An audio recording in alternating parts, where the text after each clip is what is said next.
দিন কয়েক আগেই বিহারে ভোটার তালিকার বিশেষ বা নিবিড় সমীক্ষার উদাহরণ টেনে সুর চড়িয়েছিলেন বাংলার মুখ্যমন্ত্রী মমতা বন্দ্যোপাধ্যায়। প্রশ্ন তুলেছিলেন প্রক্রিয়ার নানান নিয়মকানুন নিয়েও।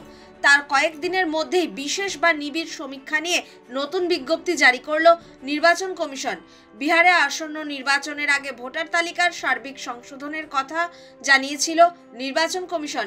সেজন্য একগুচ্ছ নির্দেশিকাও জারি করা হয়।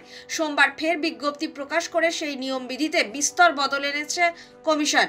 নতুন বিজ্ঞপ্তিতে বলা হয়েছে, বিহারের 2003 সালের ভোটার তালিকা নির্বাচন কমিশনের ওয়েবসাইটে আপলোড করা হয়েছে। সেখানে নথিভুক্ত 4.96 কোটি ভোটারের জন্য নতুন করে আর কোনো নথি জমা দেওয়ার প্রয়োজন নেই। এই 4.96 কোটি ভোটারের স্বীকৃতির জন্য বাবা কিংবা মায়ের সঙ্গে সম্পর্কিত কোনো নথিও জমা দেওয়ার প্রয়োজন নেই।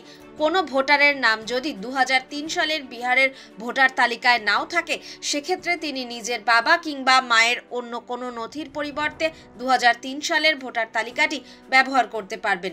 অর্থাৎ মা কিংবা বাবার জন্য আলাদা করে কোনো নথি দেখানোর প্রয়োজন নেই। অর্থাৎ এখন মোট ভোটারদের প্রায় 60%কে কোনো নথি জমা দিতে হবে না। শুধু 2003 সালের ভোটার তালিকা থেকে বিবরণ যাচাই করে আবেদন বা গণনা ফর্ম জমা দিতে হবে।